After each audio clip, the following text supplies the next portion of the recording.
A 12-year-old boy steps into oncoming traffic to save a battered pit bull. He didn't know the dog belonged to the president of a notorious Hells Angels chapter. What started as a desperate rescue turned into a dangerous debt of honor, triggering a chain of events that would alter both their lives forever. The San Bernardino sun was unforgiving, baking the cracked asphalt of Route 66 until the air above it shimmered like water. 12-year-old Leo Foster sat on the curb outside the Rusty Spoon, kicking at loose gravel. His mother, Sarah, was inside pulling her second double shift of the week. Leo's world was a blur of overdue bills, eviction notices, and the constant, gnawing anxiety of a family hovering right on the edge of ruin. He was a quiet kid, small for his age, with watchful eyes that had seen too much struggle and too little grace. Across the 4-lane highway, a massive convoy of motorcycles rumbled into the Chevron station. The guttural roar of the V-twin engines rattled the glass of the diner's windows. Leo watched them with a mix of awe and ingrained fear. There were about 15 of them, clad in heavy denim and worn leather. On their backs, the unmistakable insignia, the winged death's head of the Hells Angels Motorcycle Club. At the front of the pack rode a man who looked like he had been carved out of granite. His name was Thomas Bear Harrison, the president of the local charter. Bear was 6'4", heavily bearded, with arms wrapped in faded prison ink and a scar that snaked from his ear down to his collarbone. Straddling the gas tank of Bear's custom, Chopped Harley was a dog. It was a massive, block-headed Mastiff Pit Bull mix named Dozer. The dog wore a thick leather collar adorned with iron spikes. Bear parked his bike, ordered Dozer to stay, and walked into the convenience store with a few of his brothers. Dozer was a fiercely loyal dog, but he was also terrified of sudden, sharp noises. As Bear disappeared inside, a rusted-out pickup truck tore down the highway, its exhaust backfiring with a sound exactly like a gunshot. The explosive crack echoed off the concrete. Panic seized the massive dog.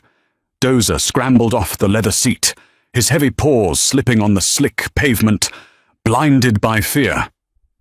The dog bolted away from the gas station, darting straight toward the blistering, chaotic traffic of Route 66.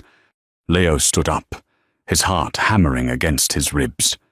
He saw the dog freeze in the center lane, disoriented by the blaring horns and the rushing metal. Then, Leo saw the semi-truck. It was a massive 18-wheeler, barreling down the eastbound lane, hauling timber. The driver was laying on the air horn, a deafening, terrifying blast that paralyzed the dog completely. Dozer just stood there, shaking, trapped in the crosshairs of 30 tons of moving steel.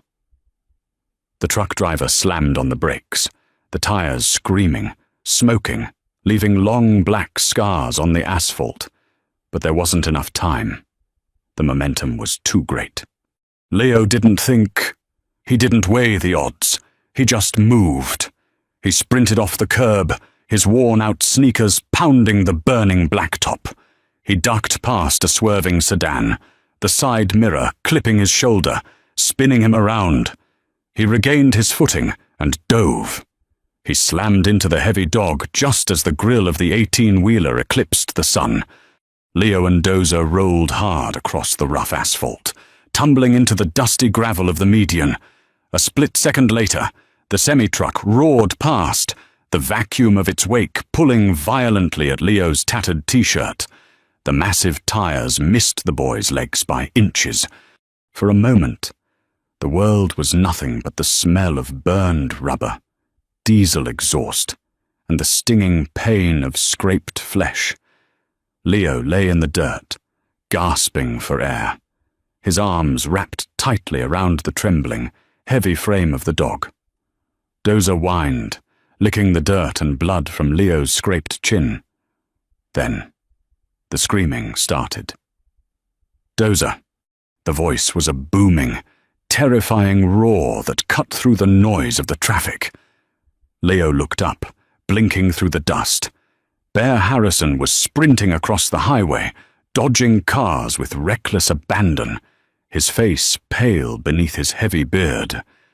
Behind him, a dozen Hell's Angels dropped their gas pumps and followed, a tidal wave of leather and muscle rushing toward the median.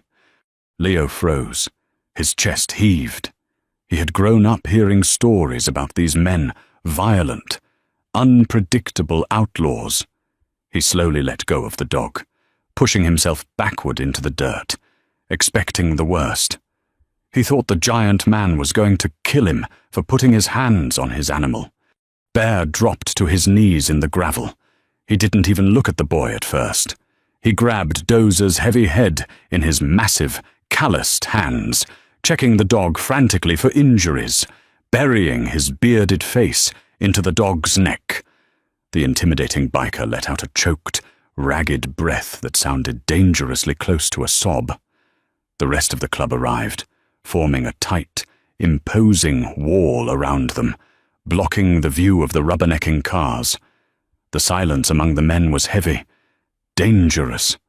Bear slowly lifted his head and turned his dark, intense eyes toward Leo. Leo was shivering, blood trickling down his arm from a nasty patch of road rash, his clothes torn. "You—" Bear started, his voice a low, gravelly rumble. He stood up, towering over the boy. The other bikers shifted, their expressions unreadable. Leo scrambled to his feet, taking a step back. "I'm sorry," Leo stammered, his voice cracking. "He was in the road. I didn't mean to." Bear held up a massive hand, silencing the boy. The giant biker took a step forward, closing the distance. He looked down at the bleeding kid, then back at the skid marks on the road, calculating how close it had been. To Leo's absolute shock, Bear didn't yell. Instead, he dropped to one knee, bringing himself down to eye level with the terrified 12-year-old. He reached out and gently grasped Leo's shoulder. "You saved my boy," Bear whispered, the harshness completely gone from his voice. "That truck. You saved my best friend's life. Kid, you could have died. I like dogs," Leo muttered, his eyes glued to the winged death's head patch on Bear's chest. Bear let out a low chuckle, a sound of pure relief. He reached into his leather vest and pulled out a heavy, silver challenge coin bearing the HAMC insignia and pressed it into Leo's dirty, trembling palm. "My name is Bear," he said, staring intently into Leo's eyes. "What's yours?" "Leo. Listen to me. Leo, you bleed for my family. You become my family. You understand this club owes you a debt, a life for a life. You ever need anything, you show that coin to anyone wearing this patch." Before Leo could process the magnitude of what had just happened, Sarah burst through the crowd of bikers, screaming her son's name. She was terrified, yanking Leo away from the giant men. Bear stood up, his intimidating aura instantly returning. He tipped his head respectfully to Sarah, whistled for Dozer, and walked back across the highway. Leo watched them ride off, the silver coin burning a hole in his pocket. He thought it was the end of a crazy afternoon. He had no idea it was the beginning of a war. Life in the Foster household didn't leave room for fairy tales or superhero moments. 2 weeks after the incident on Highway 99, the memory of the giant biker and the silver coin had faded into the background of a much more immediate nightmare. Sarah and Leo lived in a decaying, ground-floor duplex on the east side of town. The roof leaked, the pipes groaned, and the landlord was a predator. Arthur Pendleton wasn't just a slumlord, He was a local loan shark who preyed on desperate single mothers and vulnerable families. Sarah had borrowed $3,000 from Arthur a year ago to pay for the funeral of Leo's father. With Arthur's exorbitant, compounding interest rates, that debt had ballooned to nearly $9,000. It was a Tuesday night. The air conditioner was broken, and the small living room was stiflingly hot. Sarah sat at the kitchen table, her head in her hands, a stack of past-due bills scattered around her. Leo was on the faded sofa, pretending to read a school book, but his eyes kept darting to his mother. He hated feeling so helpless. He hated the dark circles under her eyes. Then came the knock. It wasn't a polite tap. It was a heavy, violent pounding that rattled the cheap wood in its frame. Sarah flinched, her face draining of color. "Go to your room, Leo," she whispered frantically. "Mom, now, Leo, please." Leo backed into the short hallway, but refused to close his bedroom door. He peeked around the corner, just as Sarah unbolted the front door. Arthur Pendleton stood on the porch. He was a thick, greasy man in his late 40s, wearing a sweat-stained dress shirt tight over a protruding gut. He smelled of cheap cigars and stale beer. He didn't wait for an invitation. He pushed his way into the living room, forcing Sarah to stumble backward.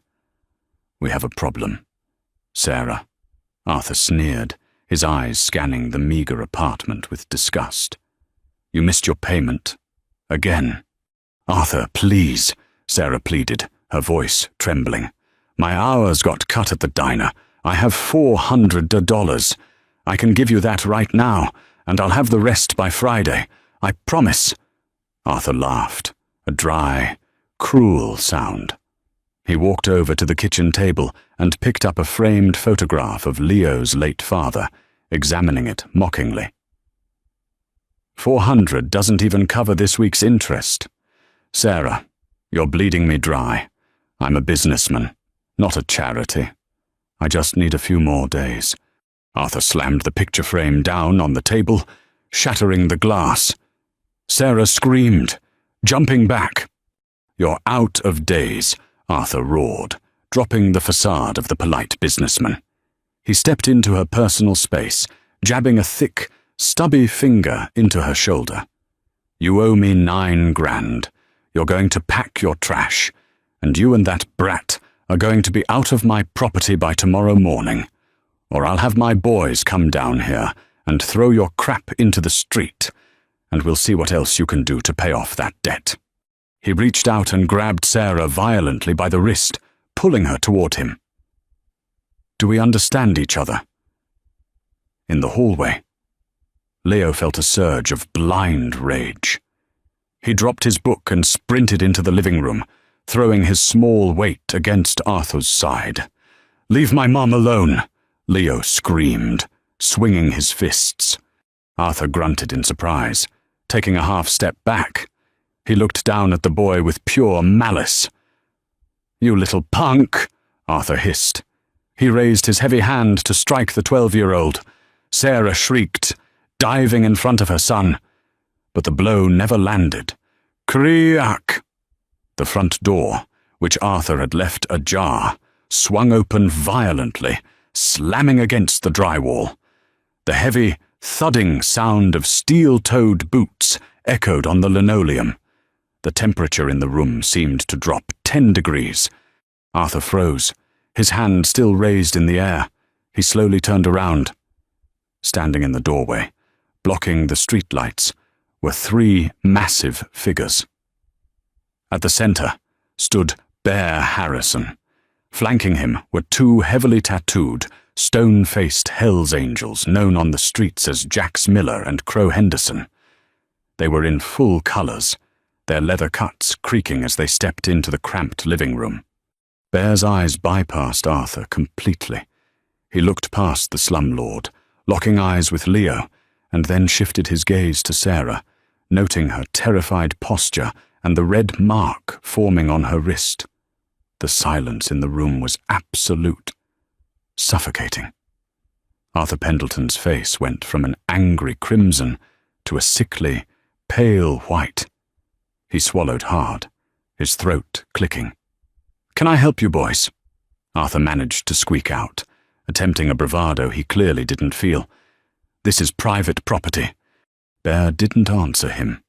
He took 2 slow, deliberate steps forward. The floorboards groaned under his weight. He stopped mere inches from Arthur. The top of Arthur's head barely reached Bear's chin. "You Arthur Pendleton?" Bear asked. His voice was quiet, unnervingly quiet. It was the calm before a devastating storm. Yes," Arthur stuttered. "I own this building. I'm just collecting rent." Jax Miller stepped forward, picking up the shattered picture frame from the table. He looked at it, then dropped it into the trash can. "Looks like you're collecting more than rent, Artie."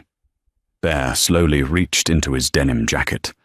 Arthur flinched, instinctively raising his hands, expecting a weapon.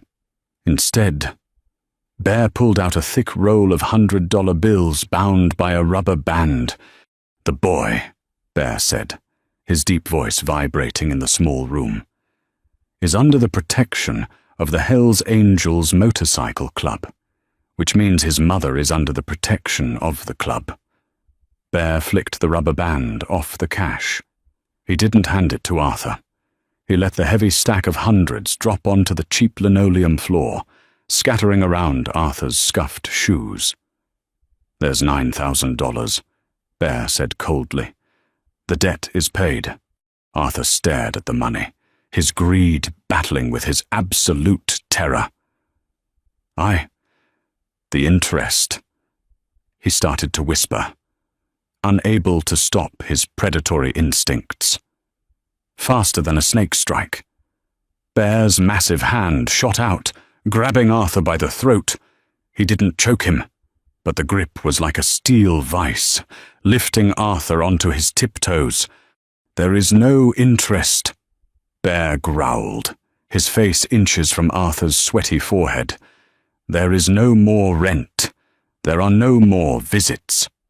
If I ever hear that you drove down this street, if I ever hear that you looked in this woman's direction, if I even hear you breathe her name in your sleep, me and the boys will come back, and we won't bring money. Do you understand me?" Arthur choked, nodding frantically, his eyes bulging. Bear let go, shoving Arthur backward. The slumlord stumbled, falling hard onto his backside.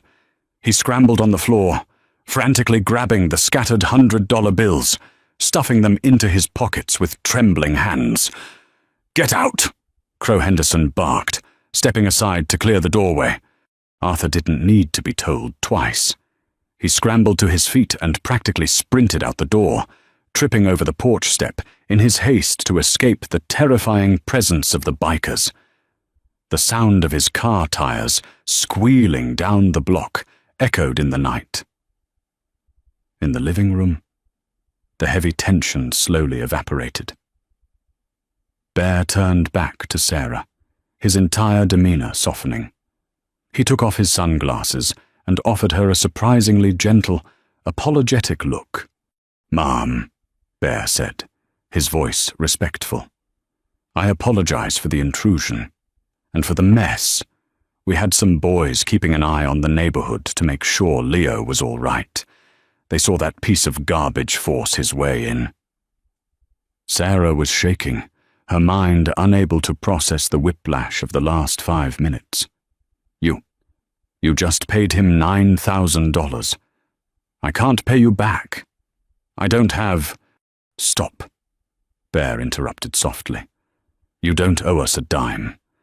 Your son stepped in front of 30 tons of steel to save my dog. He gave me my family back." Bear looked down at Leo, a small, proud smile touching his bearded face.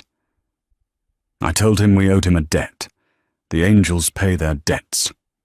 Bear reached out and ruffled Leo's hair, treating the boy not like a kid, but like an equal. You did good tonight, kid. Standing up to him like that. Before Sarah could formulate a response, Bear tipped an imaginary hat to her. Have a good night, Mrs. Foster. You won't be bothered again. The three massive men turned and walked out the door, disappearing into the night as quietly as they had arrived.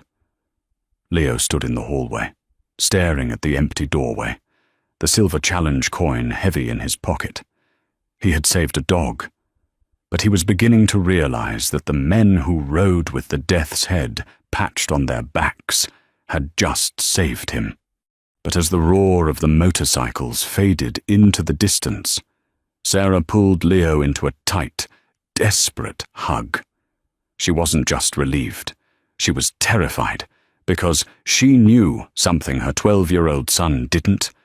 When you owe your life to outlaws, the bill always comes due. And the real twist of fate hadn't even begun to show its teeth. For a month, the Foster duplex was peaceful. For the first time in his life, Leo didn't wake up to the sound of his mother crying over the calculator. The suffocating weight of Arthur Pendleton's debt had vanished, replaced by a cautious, fragile optimism. But in a city where the streets have eyes, outlaws aren't the only predators lurking in the shadows. It started on a gloomy Thursday afternoon. Sarah was putting away groceries when a heavy knock hammered against the front door. Expecting the mailman, she pulled it open, only to find two men in cheap, off-the-rack suits standing on her porch. The lead man flashed a gold badge. Detective Ray Caldwell, San Bernardino PD. We need to step inside. Mrs. Foster.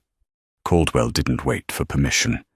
He brushed past her, his partner closing the door behind them. Caldwell had cold, dead eyes, and the smug arrogance of a man who enjoyed cornering his prey. He paced the small living room, taking in the cheap furniture before turning a hard stare on Sarah. Arthur Pendleton came to us with an interesting story, Caldwell began, his voice dripping with false sympathy. He checked into the ER 3 weeks ago with severe bruising and a stress-induced heart palpitation. He claims you hired Thomas Bear, Harrison, and the Hells Angels to extort him, threaten his life, and rob him of $9,000. That's a lie, Sarah gasped, her blood running cold. Arthur was extorting us. He was going to throw us out on the street. Bear. Mister. Harrison just paid my debt. He didn't rob anyone. Caldwell smiled, but it didn't reach his eyes. That's a touching narrative, unfortunately. Bear Harrison is the target of a 3-year federal racketeering probe. And right now, Mrs. Foster. You look like an accomplice to armed robbery and gang affiliation. That carries a mandatory minimum of 10 years. Sarah stumbled back, gripping the edge of the kitchen counter to keep from collapsing. I haven't done anything wrong. You can't take me away from my son. I don't want to, Caldwell said, leaning in close. I want Harrison. So, here's the deal. We know Harrison checks in on you. The next time he does, you're going to wear a wire. You're going to get him on tape, admitting he assaulted Pendleton on your behalf. You do that. And you and the boy walk away clean. If you refuse, I call Child Protective Services right now, and Leo goes into the foster system while you wait for trial in county lockup. From the cracked door of his bedroom, Leo heard everything. His stomach twisted into a violent knot. The police, the people supposed to protect them, were using his mother as bait to trap the only man who had ever truly helped them. Caldwell gave Sarah 48 hours to decide and left, leaving a suffocating silence in his wake. Sarah collapsed onto the sofa, sobbing uncontrollably into her hands. Leo knew his mother would do it. She would wear the wire, betray Bear, and risk the wrath of the Hells Angels, all to keep Leo out of a group home. But Leo also knew what happened to people who wore wires against the cartel or the club. They didn't live long enough to testify. That night, while Sarah slept an exhausted, tear-stained sleep, Leo made his choice. He quietly slipped out of his bedroom window, grabbed his rusted BMX bike, and pedaled into the darkest part of town. The Hells Angels clubhouse was an imposing fortress surrounded by a 10-foot chain-link fence topped with razor wire. Dozens of custom Harleys were lined up under harsh halogen floodlights. Heavy metal music thumped from inside the reinforced cinder block building. Leo rode up to the heavy iron gate, a massive prospect with a shaved head and a neck tattoo of a spiderweb stepped out of the guard shack, shining a blinding flashlight directly into Leo's face. "You're lost, kid. Turn the bike around."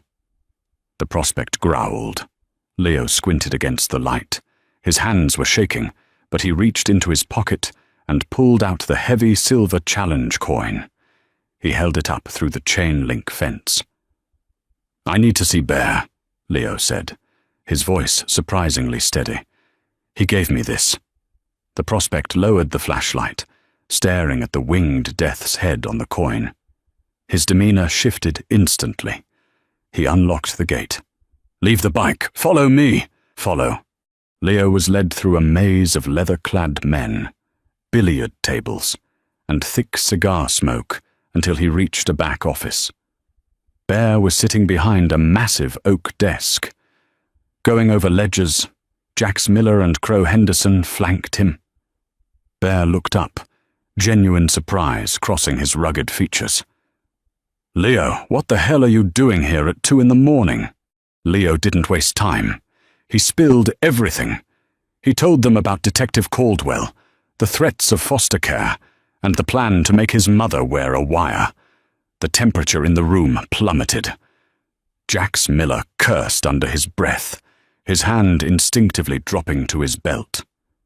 Bear simply sat back in his heavy leather chair, his dark eyes boring into the wall as he processed the information.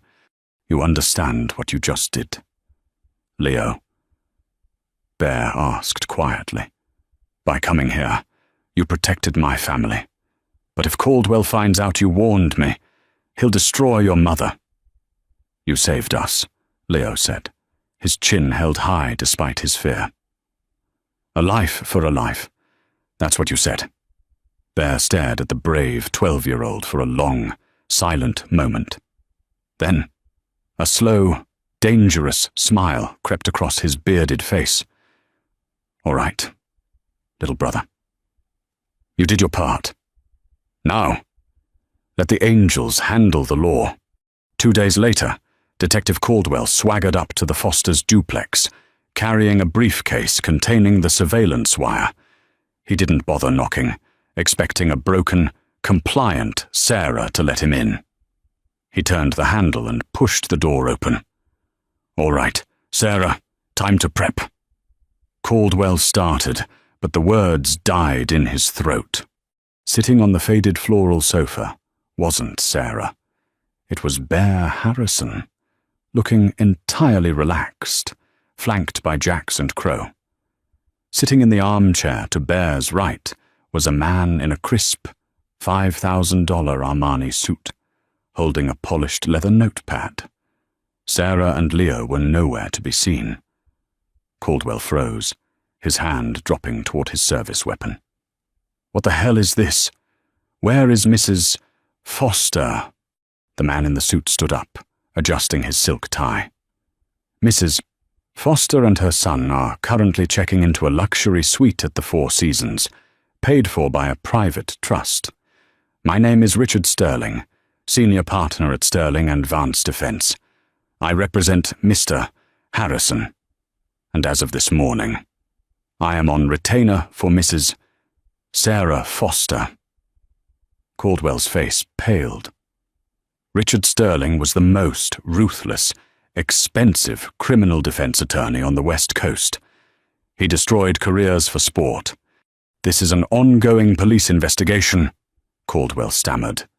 "This is criminal extortion," Sterling countered, his voice sharp as a scalpel.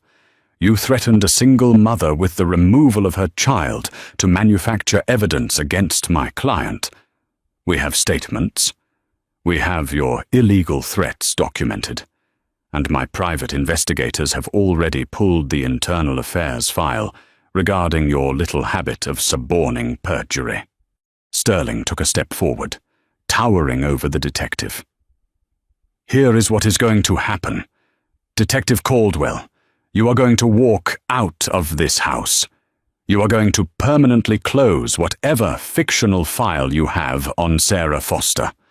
If you ever come within 100 yards of her, her son, or my client without a signed warrant from a superior court judge, I will personally see to it that you spend the rest of your natural life in a federal penitentiary with the very men you put away. Do we have an understanding?" Caldwell looked at Sterling, then at Bear, who offered a cold, mocking wink. The detective knew he was beaten. He swallowed his pride, turned on his heel, and walked out, slamming the door behind him. Bear let out a low chuckle, pulling a thick cigar from his vest. "Well played. Richard, that day changed the trajectory of Leo Foster's life forever." The Hells Angels didn't just walk away after defeating the corrupt cop. Bear Harrison understood the boy's potential and the dangerous reality of their world. He refused to let Leo be pulled into the criminal underworld. Instead, Bear set up an anonymous educational trust fund. Every tuition bill, every book, every expense was paid for in cash by private donors. Bear became a distant but fiercely protective surrogate father. Enforcing strict rules, Leo was to get straight A's, stay away from gangs, and never ride a motorcycle. 15 years later, the dust of San Bernardino still blew hot. But Leo Foster wasn't sitting on the curb. Doctor. Leo Foster stood in the pristine examination room of his own veterinary clinic, wearing a white coat. He gently bandaged the paw of a nervous rescue pit bull. The bell above the clinic door rang. The massive, intimidating figure of Bear Harrison, now entirely grey-bearded, but no less imposing, walked in. He was holding the leash of a young, energetic mastiff puppy. Leo smiled, wiping his hands and walking around the counter to embrace the giant biker. It was a collision of two entirely different worlds, bound together by blood, honor, and a 12-year-old boy's courage. Leo had saved a biker's dog from the street, and in return, the Hells Angels had given him the ultimate protection, the freedom to build a beautiful life. Would you have risked it all to warn the Hells Angels, or would you have trusted the police? Leo's incredible choice proves that sometimes the most dangerous people hold the strongest codes of honor. If this story of loyalty and redemption kept you on the edge of your seat, hit that like button, share it with your friends, and subscribe to our channel for more unbelievable real-life stories. A freezing night, a single act of kindness, and the deafening roar of 100 choppers shaking the asphalt, when a shivering teenager handed over his only winter jacket to a stranded Hells Angel. He thought he'd made a quiet sacrifice. He had no idea he'd just summoned an army. The wind howling through the Cascade Mountains that November sounded less like moving air, and more like a wounded animal tearing through the pines. It was 11:45 p.m. on a Tuesday, and the temperature had plummeted to a brutal 14 degrees. Inside Cooper's Gas and Grub, A dilapidated service station sitting entirely alone on a desolate stretch of Highway 26, 17-year-old Toby Harrison was desperately trying to stay awake. Toby wasn't supposed to be working the graveyard shift. He was a high school junior, carrying a solid B average despite operating on a permanent deficit of sleep. But his mother, a waitress at a diner 3 towns over, had recently had her hours cut, and the stack of red-stamped past-due bills on their kitchen table was growing into a small mountain. Toby had begged his manager, a gruff old man named Arthur Pendleton, for the extra hours. Arthur had agreed, leaving Toby alone to manage the pumps, the stale coffee, and the terrifying isolation of the mountain pass in the dead of winter. To combat the biting drafts that slipped through the cracks in the gas station's cheap windows, Toby was wearing his most prized possession, a heavy, fleece-lined, insulated Carhartt jacket. It was practically brand new, a dark, rugged canvas armor that he had saved up for over 3 months. It wasn't just a jacket, it was his survival gear. Toby didn't own a car. Every night at 2 a.m., when his shift ended, he had to walk 2 miles down a pitch-black, unlit dirt road to get back to his family's small, drafty trailer. Without that jacket, the walk was not just miserable, it was actively dangerous. Outside, the first violent flurries of a forecasted blizzard began to slam against the glass. The radio crackled with static, the local DJ warning everyone to stay off the roads. The ice was thickening, turning the asphalt into a black mirror. Then, through the howling wind, Toby heard a sound that made his stomach drop. It was the distinct, heavy, rhythmic sputter of a V-twin motorcycle engine. But it sounded sick. It was coughing, backfiring, and struggling against the gale. Toby wiped a circle of condensation off the glass and peered out into the dark. Beneath the flickering, yellow halo of the single working streetlight in the parking lot, a massive Harley-Davidson lurched to a halt. The engine gave one final, violent shudder and died completely. The rider sat frozen for a moment. Then, with movements that seemed stiff and agonizing, he swung a heavy, leather-clad leg over the seat and kicked the stand down. As the figure walked toward the glowing neon open sign of the convenience store, Toby's pulse quickened. The man was a giant, standing easily 6'4", broad-shouldered and heavy-set. But it wasn't his size that made Toby swallow hard. It was what he was wearing. Over a thin flannel shirt, the man wore a heavy leather vest.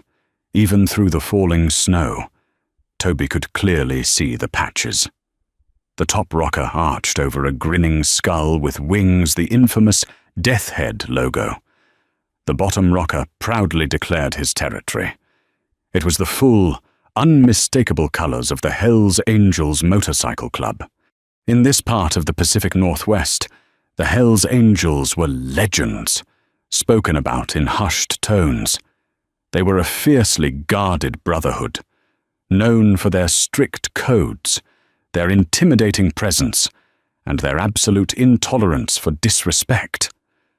Seeing one alone, stranded in a blizzard, was like finding a wounded apex predator in your living room. The bells on the door jingled violently as the biker shoved his way inside. A blast of sub-zero air followed him, scattering a stack of lottery tickets off the counter. Toby immediately noticed 2 things. First, the man was older, likely in his late 50s, with a thick, graying beard that was currently caked in solid ice. Second, and more alarming, the man was shivering violently. His lips were a terrifying shade of pale blue, and his skin had the waxy, bloodless look of severe hypothermia. Don't tell me you're closed, kid." The biker rasped. His voice was deep and gravelly, but it trembled so badly he could barely form the words. "No, sir," Toby stammered, his grip tightening on the mop handle. "Open till 2. The biker nodded slowly, staggering toward the back of the store where a small, ancient space heater sat glowing orange on the floor. He practically collapsed onto a milk crate beside it, holding his massive, bare, tattooed hands toward the weak heat. His leather vest offered zero protection against the biting cold, and his thin flannel was soaked through with melted snow. "Bike gave out," the man muttered, almost to himself. "Alternator, I think. Lost the headlight 2 miles back. Rode blind until the engine seized." Toby stood frozen behind the register. He had been told by other clerks to never engage with the motorcycle clubs that occasionally passed through during the summer, to just ring them up, keep his head down, and let them leave. But this wasn't a pack of loud, imposing riders. This was one man who looked like he was freezing to death. "I have fresh coffee," Toby offered, his voice cracking slightly. "It's on the house." The biker looked up, his ice-crusted eyebrows raising slightly. Yeah, that'd be good." Toby grabbed a large styrofoam cup and filled it to the brim with the steaming, black sludge that had been sitting on the burner for the last 2 hours. He walked around the counter, keeping a respectful distance, and handed it to the massive man. The biker reached for it, but his hands were shaking so uncontrollably that he nearly dropped the cup. Dark coffee sloshed over the rim, burning Toby's knuckles, but he held steady, helping guide the cup to the man's hands until he had a firm grip. "Thanks, kid," the biker grunted, taking a long, scalding sip without even wincing. "Name's Jim. They call me Big Jim Larson." "Toby," the teen replied, taking a step back. "Well, Toby, you picked a hell of a night to work the register," Jim said, offering a weak, shivering smile. The warmth of the coffee seemed to bring a tiny bit of color back to his face, but the violent shaking didn't stop. Hypothermia had already set in deep into his core. Do you need me to call someone? Mr. Larson?" Toby asked. "A tow truck, the police." Jim's eyes snapped up, flashing with a sudden, sharp intensity. "No cops. I don't need no blue lights out here, and a tow truck ain't gonna do me any good right now." He set the coffee down on the floor, rubbing his hands together. "I ain't out here for a joyride. Kid, my chapter brother, my best friend, Thomas, he's up at St. Jude's Medical Center in Portland. They called me an hour ago, said he's not making it through the night. I gotta be there." Toby felt a pang of empathy. He remembered the night his own father had passed away in a sterile hospital room, and the desperate, suffocating panic of trying to get there in time to say goodbye. "Portland is 40 miles from here," Toby said softly.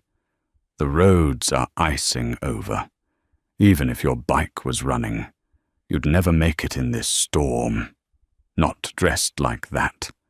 Jim let out a frustrated, rattling cough. "I'll hitchhike. I'll walk if I have to. I ain't letting him die alone." The biker tried to stand up, his massive frame towering over Toby, but his legs immediately buckled. He fell back onto the milk crate, his breathing shallow.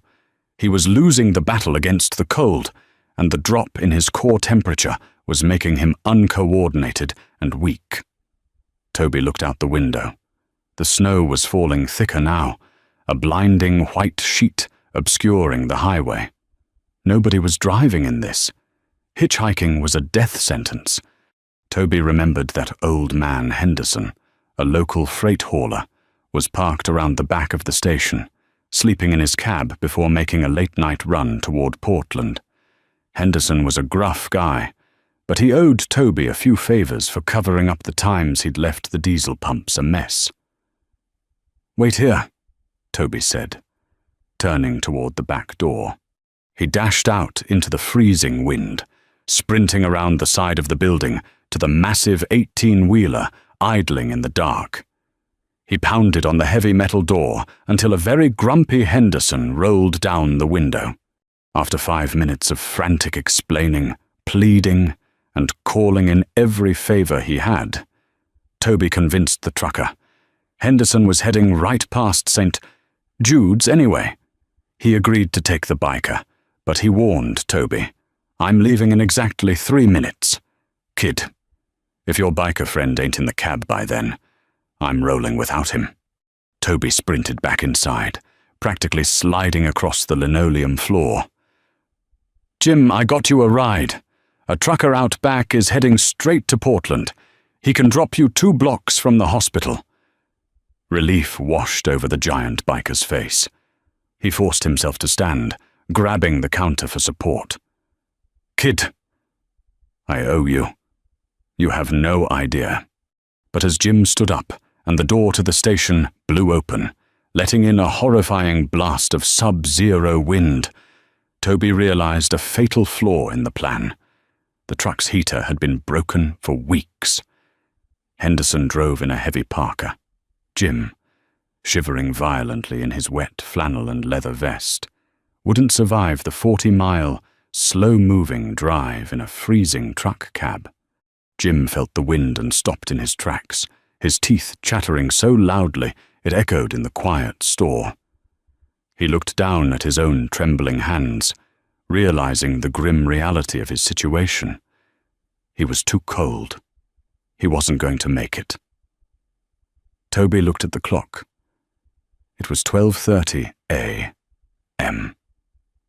He looked at Jim, who was staring out the door with a look of desperate, quiet defeat. Then, Toby looked down at his heavy, fleece-lined Carhartt jacket. He thought about the 2-mile walk home in the dark. He thought about the biting wind, the ice, and his mother's frantic worrying. He thought about how long it had taken him to save the money for it. 3 minutes, Henderson had said, before his brain could talk him out of it. Toby unzipped his jacket.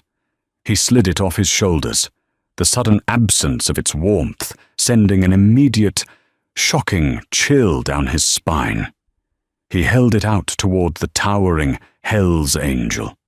"Take it," Toby said, his voice steady despite the sudden cold. Jim Larson stared at the thick canvas jacket, then looked down at the skinny teenager standing before him in nothing but a faded, thin cotton flannel shirt. The biker's eyes widened in disbelief. "Kid, are you out of your mind?" Jim rasped, stepping back. "You work in a freezer. I saw you looking at that clock. You got to walk home, don't you?" "I'll run," Toby lied smoothly. "It'll keep me warm. You need it more. The truck doesn't have a heater. If you don't take this, you're not going to make it to your brother." Jim hesitated.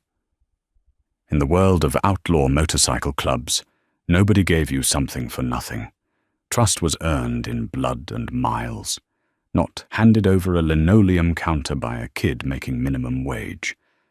But as he looked into Toby's eyes, he saw no angle, no calculation, just a kid trying to help a man in pain.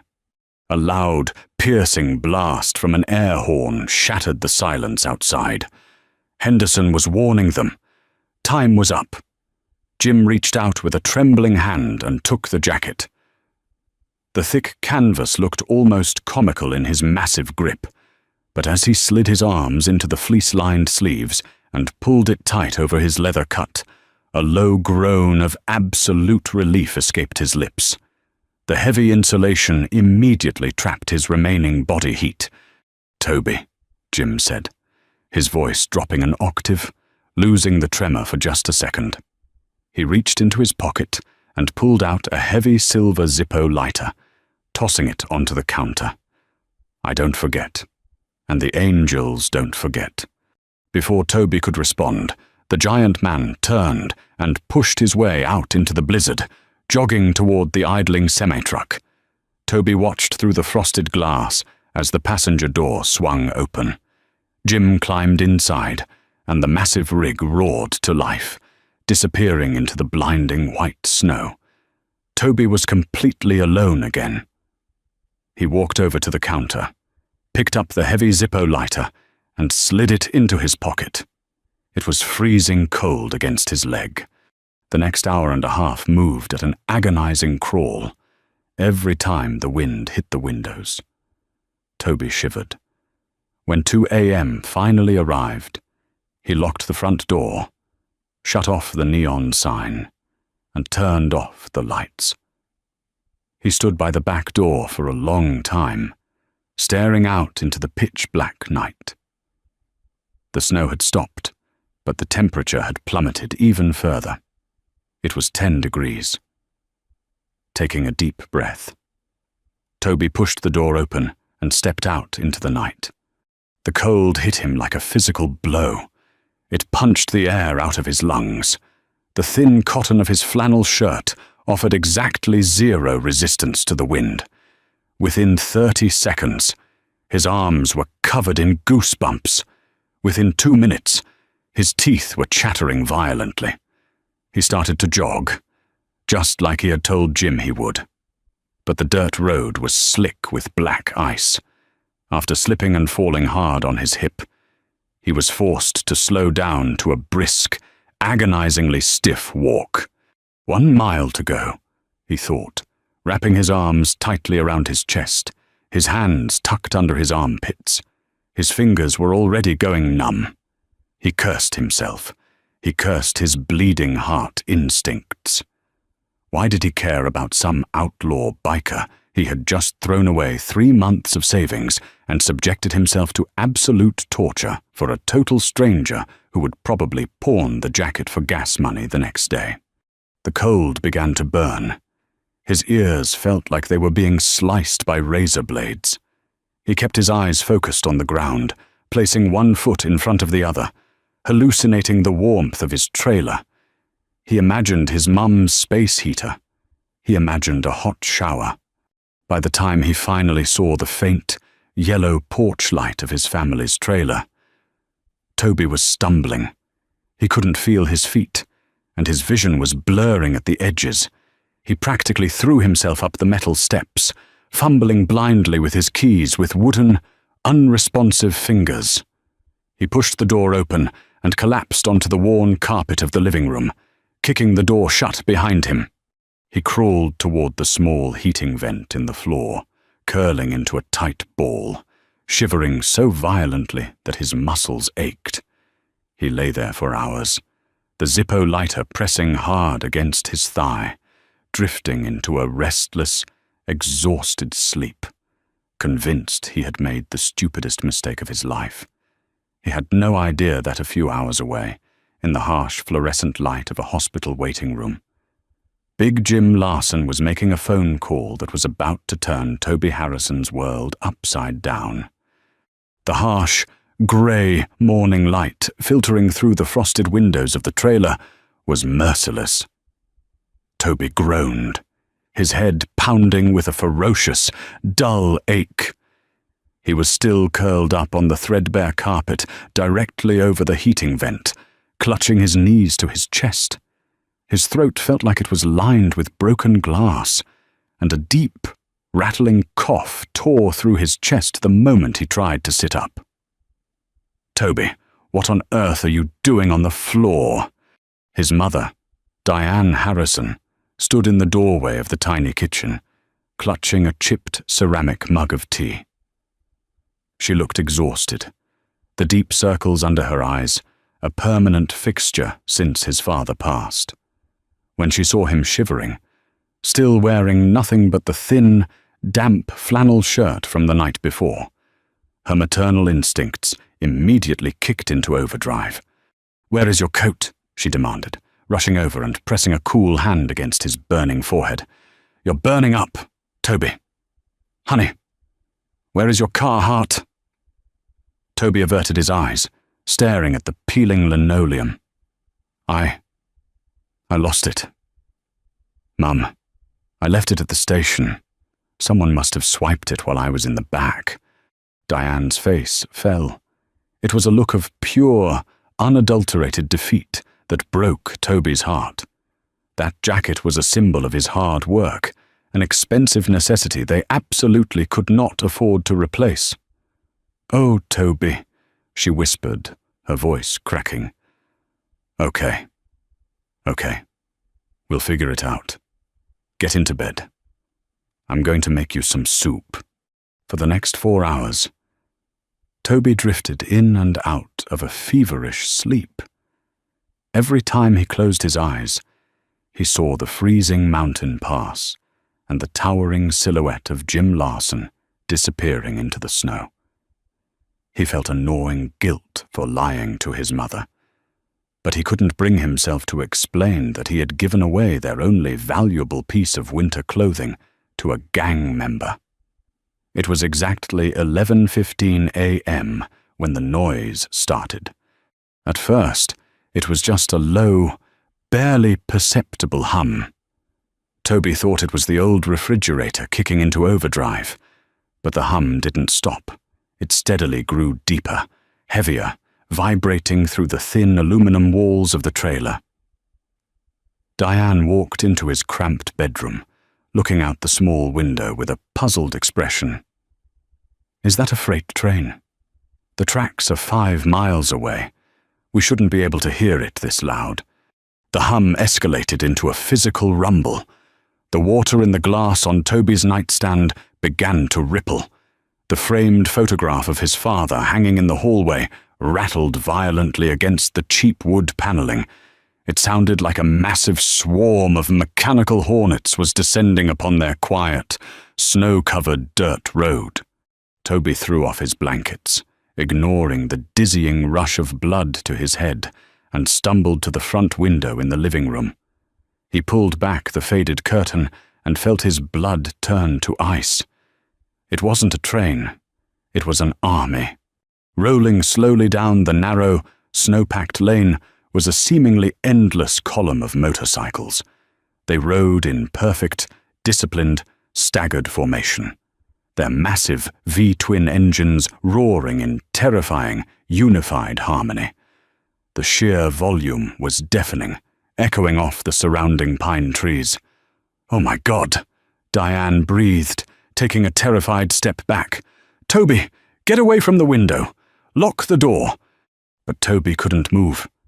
He was paralyzed, watching as over 100 heavily patched bikers rolled into their small cul-de-sac. The chrome of their customized Harley-Davidsons glinted dangerously in the pale winter sun. They wore heavy leather cuts over thick hoodies and flannels, the iconic Death Head logo emblazoned on every single back. The neighbors' curtains were twitching nervously, but nobody dared step outside. The Hells Angels had completely locked down the street. The column came to a halt, the engines idling with a deep, menacing thunder. Then, in a synchronized move that spoke of years of riding together, 100 kickstands slammed down onto the asphalt. The riders dismounted. Toby's heart hammered against his ribs like a trapped bird. He scanned the crowd of massive, bearded men, frantically looking for the familiar face of Jim Larson. But Jim wasn't there. Instead, a man who looked even more intimidating stepped forward from the front of the pack. He was built like a cinder block, wearing a cut that bore the president patch on the front breast. He had a scar running through his left eyebrow and eyes as cold and hard as flint. The man walked straight past the rusty mailbox, up the small concrete walkway, and stood directly in front of the Harrisons' thin metal door. He didn't knock. He simply stood there, waiting. "Toby, I am calling the police right now," Diane said, her hands shaking so violently she dropped her cell phone on the carpet. "No." Toby grabbed her arm. "Mum, Don't. Please, just let me handle this." Before she could stop him, Toby reached out with a trembling hand, unlocked the deadbolt, and pulled the door open. A blast of cold air hit him, carrying the strong, distinct smell of exhaust fumes, stale cigarette smoke, and leather. The man on the porch stared down at Toby. Up close, he was even more terrifying. "You Toby?" the man asked. His voice was a deep, quiet gravel pit. "Yes, sir," Toby managed to squeak out, pulling his flannel tight against his shivering frame. The man nodded slowly. "Name's Wrench, Portland chapter president." He glanced past Toby to where Diane was cowering in the living room. "Ma'am, apologies for the noise. We ain't here to cause trouble." Wrench looked back at Toby and reached into the deep inside pocket of his leather vest. Toby flinched instinctively, but the biker didn't pull out a weapon. He pulled out a familiar, heavy canvas Carhartt jacket. It looked perfectly clean, smelling faintly of a professional dry cleaner. "Jim asked me to return this to you," Wrench said, holding it out. Toby took it slowly, the familiar weight of it offering a bizarre sense of comfort. Is Jim okay? Did he make it?" Wrench's hard eyes softened just a fraction, a shadow of grief passing over his scarred face. "He made it. Got to St. Jude's at 1:45 a.m. He got exactly 4 hours with Thomas before he passed. He was holding his hand when he took his last breath." Wrench paused, clearing his throat. "Thomas was a founding member of our chapter. He was Jim's sponsor 30 years ago. If Jim hadn't been there to send him off, it would have destroyed him." Wrench took a step closer, towering over the teenager.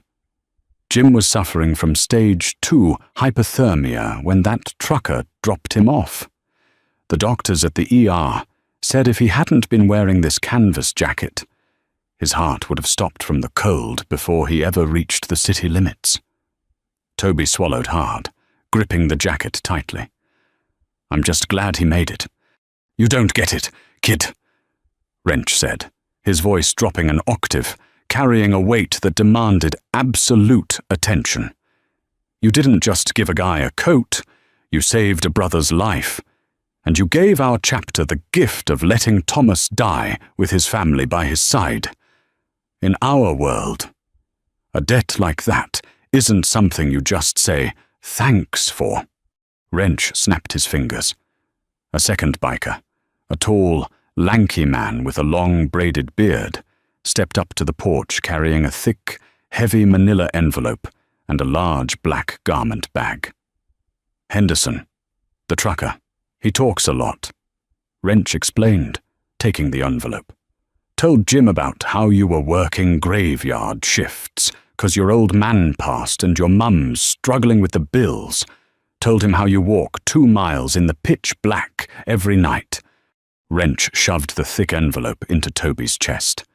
It was heavy, breathtakingly heavy. "There's $12,000 in there," Wrench stated matter-of-factly. "Every fully patched member in 3 state chapters emptied their wallets this morning. You pay off this trailer. You pay your mum's bills. You quit that graveyard shift and you focus on getting your high school diploma." Diane let out a choked, muffled sob from the hallway, pressing her hands over her mouth in absolute shock. I can't take this," Toby stammered, trying to hand the envelope back. "It was just a jacket. It's not a gift, kid. It's a settled debt. You insult us by handing it back," Wrench warned, though there was a hint of a smile playing at the corner of his mouth. He then unzipped the black garment bag the other biker was holding. Inside was a breathtaking, custom-made, heavy black leather motorcycle jacket. It was lined with thick thermal shearling. "The Carhartt is good for the dirt, but this will keep the wind off you," Wrench said, draping the heavy leather over Toby's shoulder. "Check the inside pocket. Toby reached inside the smooth silk lining of the leather jacket. His fingers brushed against something hard and metallic. He pulled it out. It was the heavy silver Zippo lighter Jim had left on the counter. "You show that Zippo to anyone wearing our patch, anywhere in the world," Wrench said, his eyes locking onto Toby's with fierce, unyielding intensity. "You tell them Big Jim and Wrench said you are under the shield. Nobody touches you. Nobody messes with your mother. You have a problem. You make a call, and we will ride. Do you understand me, Toby?" Toby looked at the 100 imposing men standing in his driveway, the terrifying machines idling behind them, and the thick envelope of cash in his trembling hands, the crushing weight of his family's poverty, the fear of the winter, the exhaustion. It all evaporated in an instant.